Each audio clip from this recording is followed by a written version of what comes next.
All right. Hello and welcome everyone to today's webinar. As you guys know, I am Tyler Bishop. If you've never been on my webinars before, I try to keep them as short and dense as possible. This means lots of really good information that hopefully is actionable to you guys, coming at you as quickly and as efficiently as possible. So I'm keeping my picture up here right now so that you can kind of see me and see the screen. So if you're like me and you have a little bit of ADD, you can kind of pay attention. But I'm going to switch over so that you guys can see my entire screen. I promise I'm not just going to talk over a bunch of slides. I will go quickly through here, and then at the end, hopefully, I'll have some time for some questions as well. But I'm hoping that this information can be impactful for you guys. So just 1 second, and I'm going to switch over to 100% full screen here. All right, so we're going to talk today about the UX metrics that are actually impacting your bottom line. And one of the best ways to start with this is to always kind of start with an example or a story. So I'm going to pitch to you guys right now a fictional new revenue opportunity. So pay attention, this could be big. I'm going to offer you a 50% higher investment return than you can get anywhere else in the market, okay? I'm going to promise you year-over-year growth higher than you've ever experienced before, and a never fail proprietary system to support it all. Are you interested? I bet you are. This is the same pitch that Bernie Madoff actually gave to all of his investors. And for you guys that aren't familiar with who Bernie Madoff is, he is the operator of one of the most damaging Ponzi schemes in United States history. Prosecutors estimated that the fraud was up to $65 billion, and he had a number of different clients, not just big investment bankers, but lots and lots of small guys as well that got caught up in this huge thing. And a lot of it came down to the numbers were up, things looked good for a lot of these folks, and so they kind of turned a blind eye to what was really going on. And so today, I think we're going to see how we can pay attention to things that are going on even when the numbers are up, so that we can keep things moving the direction that we want, and that we don't experience something as damaging as the investors in Madoff's stuff were. So before I go any further, who is this guy? Hopefully you guys have been on some of my webinars before or read some of my blogs. But if not, I am an award-winning marketer. I'm the head of marketing for Zoic. I've served as an ex-CEO boards and help dozens of sites exponentially increase organic traffic. And I also co-host the Publisher Lab, which is a popular podcast for publishers and bloggers. And I'm a Brazilian Jiu-Jitsu black belt, which will be completely irrelevant to the things that we talk about today. Today, one of the big keywords or buzzwords that you're going to hear me talk about is this concept of fake UX. So fake UX is going to be the cornerstone of basically the example that I gave earlier today, the Bernie Madoff example. So we're going to identify what fake UX is, why it's so damaging to websites and overall revenue, and how we can identify fake UX versus, I guess, what we would call authentic UX. UX being user experience, and in many cases today, user experience metrics. So hopefully you guys know this, but if not, it's something I harp on quite a bit. Our research plus other research that's happening across some continually shows that user engagement and ad earnings are inexorably tied. This means that user experience, the behaviors that users and visitors have on your website are directly affecting the amount of earnings that you get from them as it relates to ads. So this is a really great example here to my right. EPMV is earnings per 1,000 visitors, earnings per mil visitors. And that is directly correlated to the number of page views that visitors visit when they come to your website. So you might say, duh, the people that visit more pages, I earn more revenue from them, especially if you look at those first couple page views. So you see on this chart, 1 page view versus 2 versus 3, some pretty exponential growth there, and then it's pretty linear after that. So you would say, hey, this is great. I kind of already know this. we're going to kind of peel back the layers of the onion today on this a little bit. So while session duration, page views per visit, and bounce rate do provide some guidance towards what a good user experience is, it's really not enough to give us the full picture of whether or not it's going to ultimately help us or hurt us long term as it relates to ad revenue. I'm going to talk about that a little bit more later today, because I think when you look at this kind of information, you think, great, I just want to increase the amount of page views that all my visitors have and I'll make more money. And generally that is the right direction, but we're going to find out later today, fake UX has a different, something different in mind. So I'm going to give you a real life example of, so I mentioned fake UX earlier. So what is it? What does it look like? So we're going to identify it and we're going to draw a circle around it right now. So in this case, we have a publisher that redesigned a mobile site because they wanted to enhance the look and feel of navigation. So this redesign is what often introduces fake UX to a website. So publishers will often make changes that they think are going to improve user experience. They may change navigation, they may change layouts, they may do quote unquote a site redesign, and they may base it even off of real testing data that they have.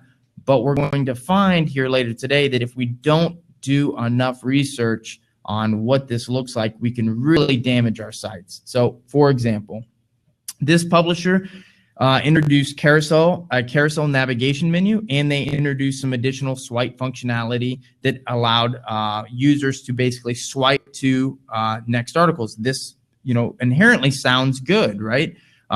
You would increase page views. It makes it easy for visitors to basically swipe and go to the next article. This is what we want as a publisher. As we talked about earlier, we want to add page views. This makes it easy to navigate using swipe. It also makes swiping very easy to go to next articles, maybe even easier than clicking in some cases. Seems like this is going to work out great. So if you're a visitor, you come here, maybe you try to look for the sports section by scrolling across that top nav menu, and oops, your thumb was a little too low and you landed on an article about Obama and the EPA. That's certainly not where you were looking for. So you press the back button and you go back. So you've added a page view, but that user is potentially frustrated. So this is what we call a navigation bounce. In the same way that a bounce is when someone comes to your website and then leaves, a navigation bounce is when they go to a page already on your website and they have to navigate quickly back to their subsequent page because it wasn't what they were looking for. They didn't engage in any of that content. But you ask the question, is this bad? It's more page views, right? It may not be exactly what the users want, but if we're adding those page views, aren't we contributing to our bottom line? Is this overall a net positive, perhaps? And I think you know where I might be going with this. If you look back at my earlier Madoff example, if the numbers are up, does it really matter? And I think you're going to see these things end up being a bit of a house of cards. But I'm going to show you exactly why. So we're going to look at a case study that highlights the impact of fake UX on the bottom line, and the bottom line not even just being revenue, it being all the things that are important to a publisher. And so I'm going to show you a little example of why when you add or test or change things on your website, you have to be really careful about the information that you use to make those decisions. So this publisher introduced many of the same features that we just were talking about. So swipe to on a mobile device to see different pages, or scroll to the bottom, and once you get to the bottom, it takes you to another page. All these things that we think are helping users basically get to other pages on our website, us hoping that they will then spend time on those pages, etc. But what we notice is when you start to introduce these types of elements, this publisher noticed that average time on page decreased significantly when they made these changes. So you can see here, there's a pretty big drop off in the amount of time that users are spending on average on pages. So you still ask the question, well, they're spending less time on the pages, but they're visiting more. Maybe this isn't a net negative thing already, but it is a smoking gun a little bit. So let's keep digging into this and see if it is ultimately bad for our business. So we know that as the time on page goes down, that it is also probably related to these navigation bounces that we were talking about earlier. Users accidentally going to pages that they don't really want to go to, or going to pages that are irrelevant for their browsing experience. And so what we're seeing in this case is from the landing page that users come to the site on, they then navigate to another page and immediately come back to the original landing page. So this was happening on 74%. This was happening 74% of the time on their top landing pages. So this meant that on their top pages, whether they were through organic search or whatever, users were coming to the landing page and then somehow getting to another page, but immediately coming back. And we can assume that it's because they didn't want to be on that page. And so this is a very high navigation bounce rate. But again, you know, if the numbers are up, does it really matter? Well, what we learn is that it matters quite a bit. So while these new functionalities that the publisher added, the swipe and the scroll to the bottom and some of these other navigational elements, did increase page views, and this is largely what they were hoping to accomplish. They wanted to increase page views because this was their end-all, be-all UX metric. Over time, what we saw was a 23% drop in organic traffic, a 33% loss in organic keywords, and a 14% drop in earnings that was steeply declining. And if they hadn't have abandoned many of those changes, the earnings would have continued to drop. And so you ask the question, well, why is this? Well, Google and advertisers are smarter than just being able to hack things like page views per visit. So in this case, you know, Google has probably been tricked before, I would venture to guess. So obviously search engines in general are looking at user search satisfaction. So that including all elements of a search. So how many pages do users visit after they navigate to search results? How long do they spend on those pages? What behavior do they go through? Do they go back to search results and try to continue their searching experience? So you would imagine that website users that are not spending lots of time on pages, bouncing internally, those are not necessarily the behaviors of a satisfied searcher. So those can account for some of the negative impact that we see on organic traffic. Now, what about the drop in earnings? Why is fake UX, which is basically this inflated page views, inflated time on site, all these kinds of things, why is this affecting earnings? Well, I will explain it to you. So imagine you are an advertiser. I'm going to pitch to you my site. So let's pretend this site right here is my site. I'm going to pitch to you, you know, the direct ad sale on my site. So I'm going to give you low value impressions because, I mean, many of these people are going to this page and immediately navigating away. So they're not going to see your ad very often. So viewability is going to be incredibly low. Low CTR, so it's not very viewable and people aren't spending very time on the page. So the chances of them clicking is not going to be very good. So it's going to be low CTR. And the chances of them actually clicking on this ad and then buying something or completing whatever key performance metric that I have for my advertising campaign, those aren't going to be good either because, as we mentioned before, very few people are going to see it, very few people are going to click on it. And then lastly, it's going to be engaged with just in general very low.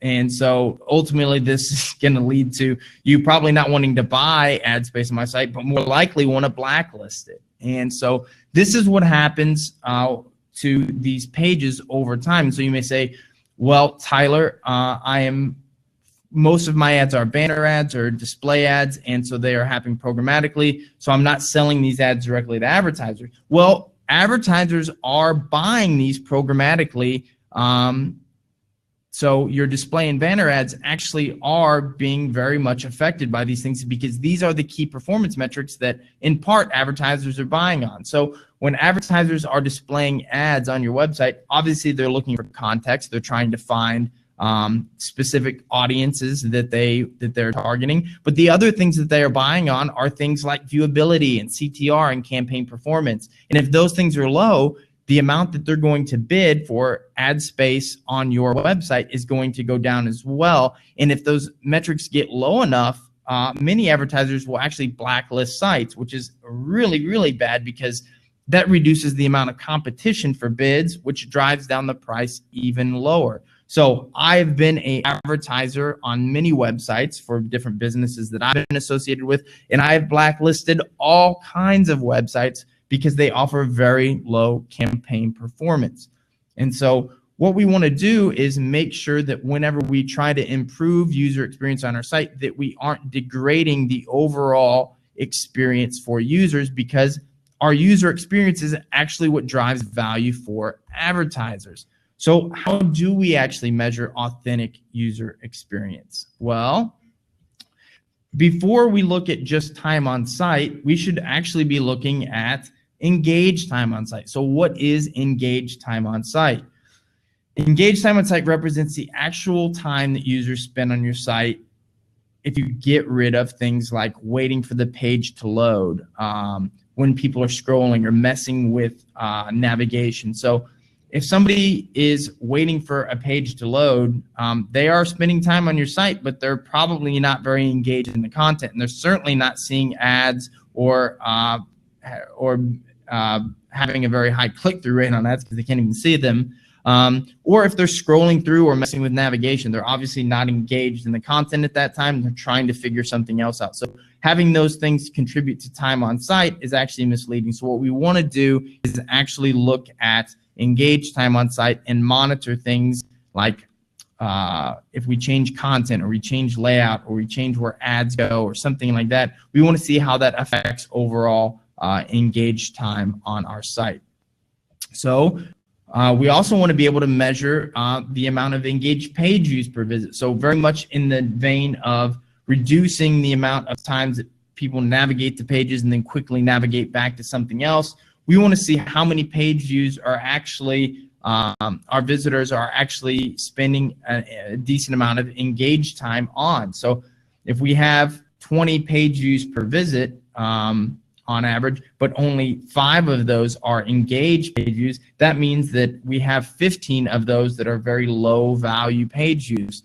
So what we want to do is have lots of engaged page views per visit for every visitor, because those are going to be our highest value page views. Those are going to drive up those metrics that I talked about earlier, like our overall viewability numbers, click-through rate, all that kind of stuff that advertisers are looking at, that are going to drive up the competitiveness for bids and ultimately the earnings that you derive from your website. And lastly, the one that we talked about quite a bit today, navigation bounces. This is something that you can actually track fairly easily. The average number of navigation bounces, you want that to be a very low number. You don't want to see consistently high numbers here. It can be kind of a canary in the coal mine for you as you make changes. If you make changes that you think are good for user experience, but you see it contributes to a high number of navigation bounces, this means that users actually aren't having good experiences. They're creating a significant amount of low value page views, and you could be damaging both your SEO and your ad earnings pretty significantly over time. So key takeaways here, and I'm going to also share with you guys a little bit of information on how you can kind of start to track and measure those things as well here in a minute. So if you're like, hey, wait, go back, I want to know how to do those things, just wait, I'll get to it in a minute. The key takeaways from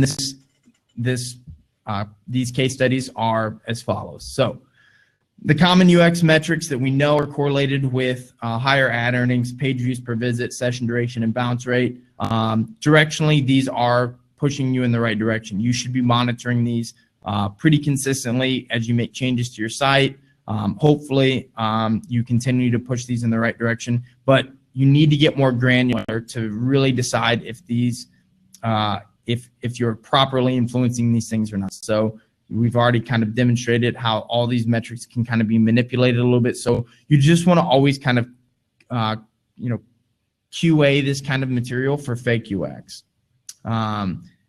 Number 2, navigation bounces reflect poor user experience and degrade the value of your site over time.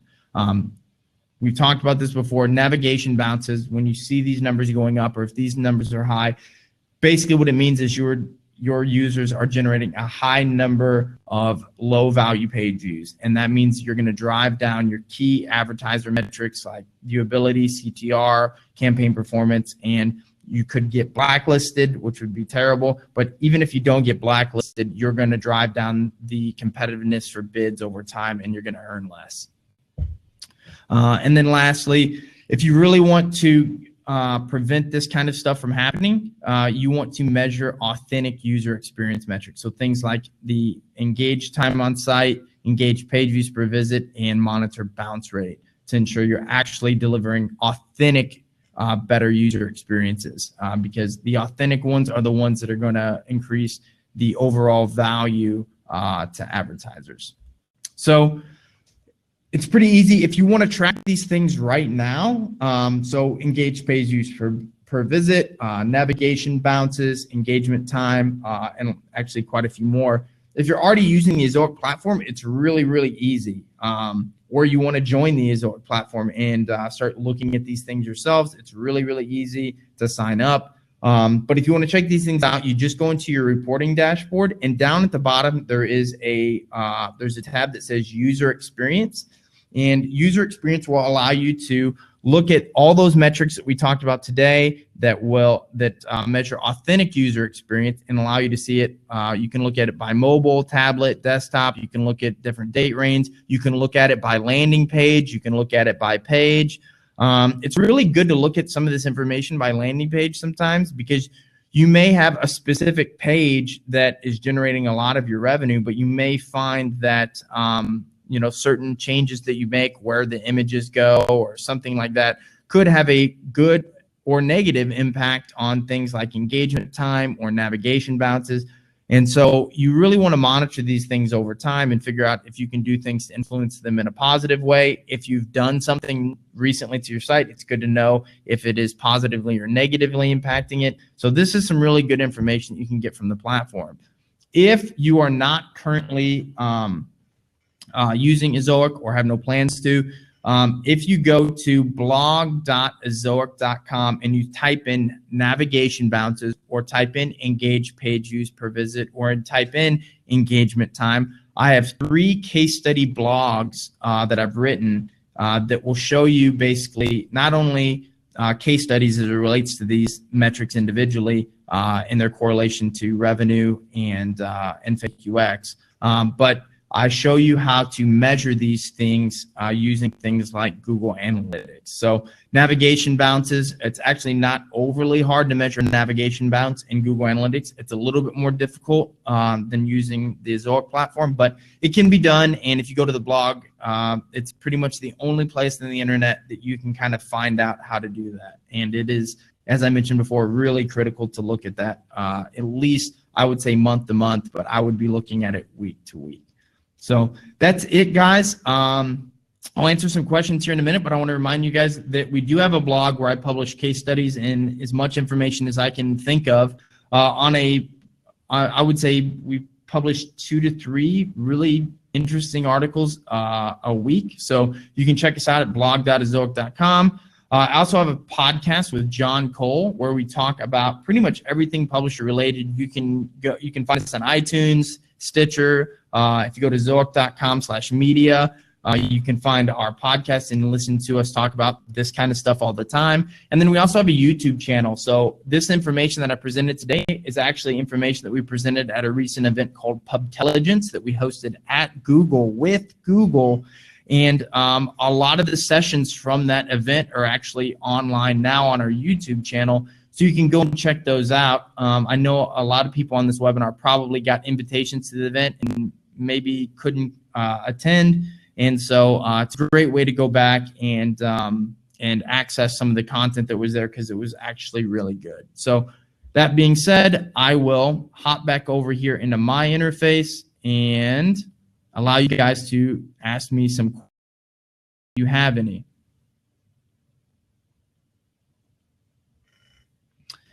So Josh asks, if your site suddenly shows an increase in navigation bounces, what is the best way to identify where on your site this is happening? That's a good question. It would depend on how you're measuring, but let's pretend for a second you're using the Ezoic platform. It's really easy. You can look at pages and landing pages. And so what you can do then is look at navigation bounces by landing. I would probably look at landing page so you can figure out where users are coming from, and you can probably backtrack a little bit what's going on there a little bit easier. But if you sort then by navigation bounces, it would be good to highlight to see what pages maybe are above average. So let's say your average navigation bounce rate is 15%. Just throwing an arbitrary number out there. So most of your pages or landing pages show 15%. You've got one that shows 80. Then you can identify, okay, and maybe that's your home page. And so you look at it and say, okay, why are people on my home page navigating to this page and then coming back? You can see exactly how that's happening inside of the Ezoic tracking. If you want to go even further, in the blog that I have up on our site in Google Analytics, I show basically how you can see what pages they're navigating to. So if you want to say, I'm trying to figure out exactly what link they're clicking and why they're going to that page, you can in Google Analytics see specifically what element on that landing page that they're clicking and why they're navigating to that page. So to answer your question, if you're using the Ezoic platform, I would sort my landing pages by navigation bounce percentage, look for the ones that are really high or artificially high, and then figure out what pages they're going to. You may inherently be able to figure that out and know why, but if not, you can use Google Analytics to identify specifically which links they're clicking on, and then you can kind of backtrack from there and figure it out. But usually there's something specific going on. I would also look at if it's really high, I would make sure I sort by device too. In most cases when we've seen it, it's one specific device seems to be causing the majority of the problems. So mobile being usually a little bit more picky. So Gordon asks, how can we use Ezoic's AI testing to help determine what's creating better engagement and click results? So Ezoic actually inherently is doing a lot of this already. So we are taking into account navigation bounces, engagement time, engaged page views per visit. That's actually one of the things that Ezoic we've learned from our artificial intelligence. It's actually pointed a lot of these things out to us. We've learned that these things are significant as it relates to site revenue or session earnings. And so our system is automatically looking at how, if you're using ad tester, it's automatically looking at to see where different ads on the page for different users are, how that's affecting things like navigation bounces, and adjusting accordingly. If you're using layout tester, it's obviously even doing more than that. It's adjusting different elements of navigation and stuff like that for you. So if you're not using layout tester specifically on mobile, it may be worth asking your account rep about it, because some of the results from being able to automatically improve authentic user experience using Ezoic it's pretty cool. So Paula asks, I submitted a question in the questions feature.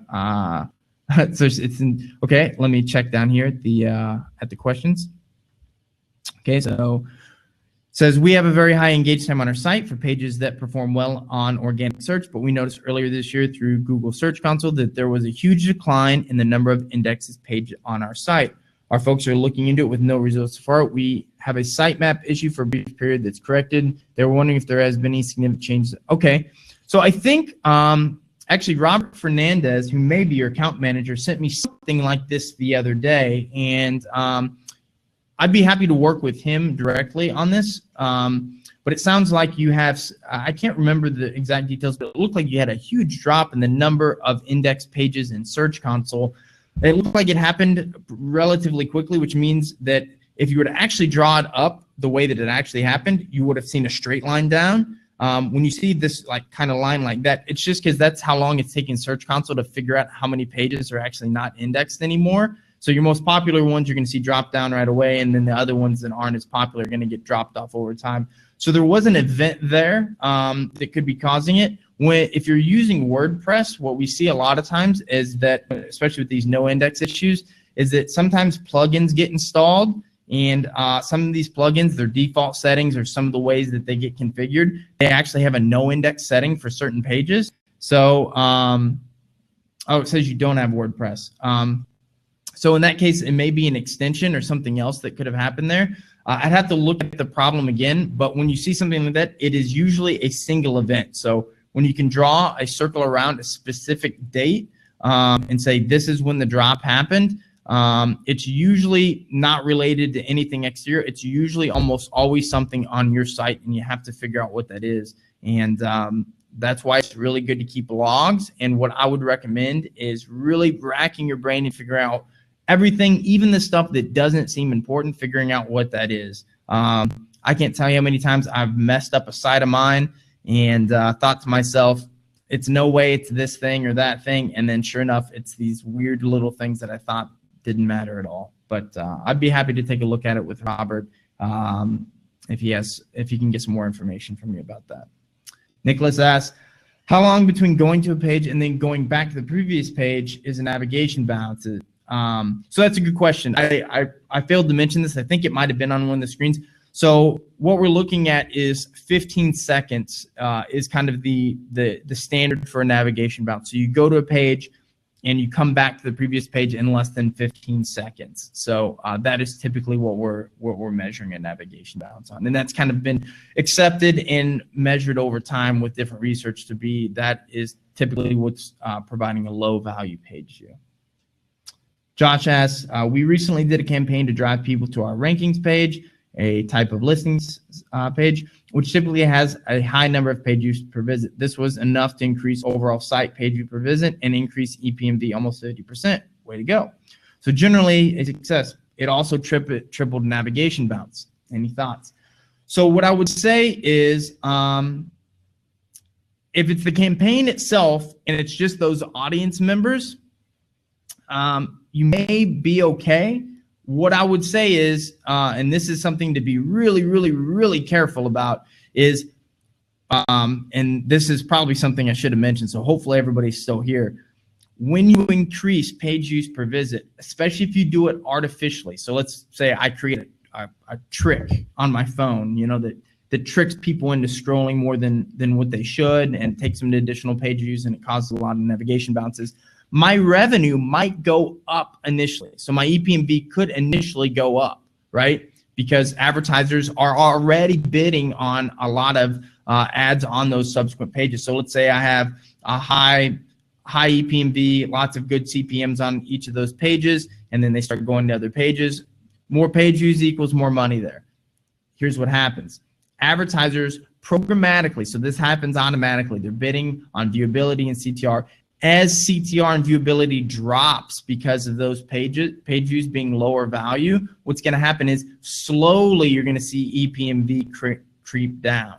I'm not saying this happens every time. If you're doing this as an authentic way and it just happens to be that's that audience's behavior and it's not affecting those advertiser metrics like viewability and CTR, you could be in okay shape. But what we've seen over time is that when you see navigation bounces jump up like that, it's not initially that you see a decrease in revenue. It's over the long haul. So 30 days, 90 days, you see pretty dramatic decreases. And so this is really why it's so important to look at this stuff consistently, is because you can do a lot of damage to your site and not even know about it for 30 to 45 days. And by that time, you've damaged you've damaged the amount of value that you bring to advertisers so much that it's really hard to drive it back up.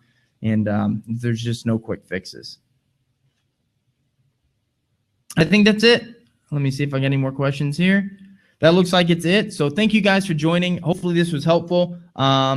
If you want to re-access this information, if you go to our YouTube channel, Ohad Tazur, one of my colleagues, presented basically a lot of the same information, and you may even get some additional details from him out of it. At Pubtelligence, what we hosted at Google. So if you go to our YouTube channel, you can watch the video of him basically going over a lot of the same information that I just went over. If not, I've got a ton of blogs on our site that talk about each of these issues specifically, and you can dig in more there. So hopefully this was helpful. If you have any other questions, you can get to me directly at tbishop@zoic.com. Thank you guys very much for joining, and hopefully I will see you again soon.